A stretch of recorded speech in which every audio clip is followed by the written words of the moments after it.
अपनी मंजिल के रास्ते का तयन खुद करो, अपने रास्ते खुद बनाओ। ज़िंदगी में अगर कामयाबी चाहते हो तो दूसरों के बनाए हुए रास्ते पर मत चलो। Walk your own path. Don't walk the path your parents, relative and friends predestined for you just because you are emotionally in debt to them. अपनी मंजिल का तयन करते हुए बहुत सोच समझ कर फैसले करो। उस रास्ते पर मत चलो जो बज़ाहिर आपका तो नज़र आता है बट हकीकत में किसी और का बनाया हुआ है। उन रास्तों पर मत चलो जो यहाँ डोमिनेंट सोशल कल्चरल स्टैंडर्ड के ऊपर बना दिए गए हैं। Walk your own path. ज़िंदगी में कोई भी काम शुरू कर रहे हो तो ऐसे करो कि कोई कसर बाकी ना रहे।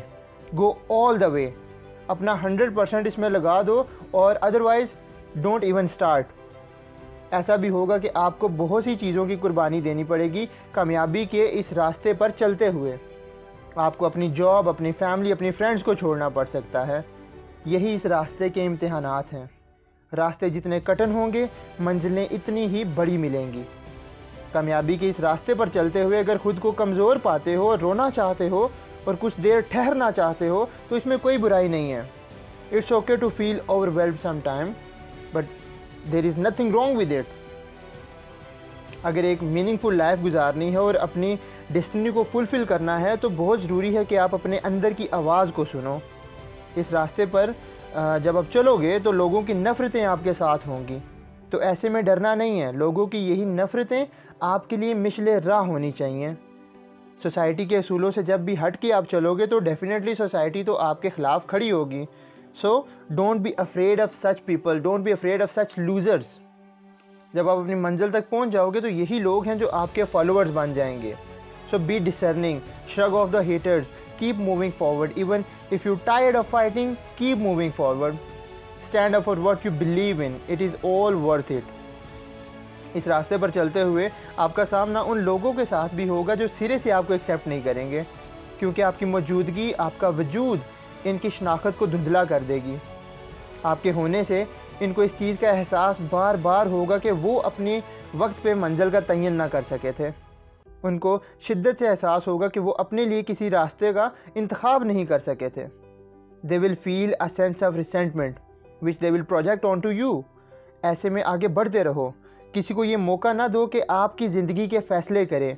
अपने आप को फोकस रखने के लिए इस रास्ते पर चलते हुए ये सवाल पूछते रहो कि मैं क्या चाहता हूँ, what do I truly and deeply want. मैं हासिल क्या करना चाहता हूँ, मेरी मंजिल क्या है। ये रास्ते सारी ज़िंदगी एक जैसे नहीं रहते, यहाँ उतार चढ़ाव आते रहेंगे। ऐसे में खुद को बार बार री इन्वेंट करने की ज़रूरत पड़ेगी। आपको बार बार आपको हालात के मुताबिक बदलने की ज़रूरत पड़ेगी। इस रास्ते को आसान बनाने के लिए हमें खुद से ही दोस्ती करनी पड़ेगी। हमें खुद को एक्सेप्ट करना पड़ेगा जैसे हम हैं।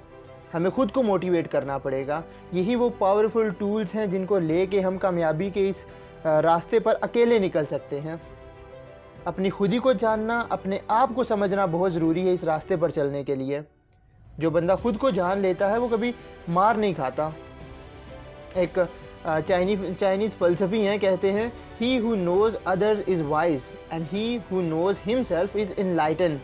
यानी जो दूसरों को जान लेता है वो अक्लमंद हो जाता है और जो खुद को जान लेता है वो खुदी के आला दर्जे पर पहुंच जाता है।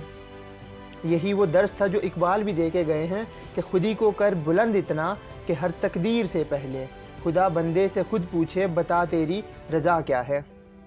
जो कामयाबी के इस रास्ते पर अकेले चलने के लिए खुद को पहचानना बहुत ज़रूरी है। जब आप खुद को पहचान लेंगे तो रास्ते भी मिल जाएंगे और मंजिलें भी मिल जाएंगी।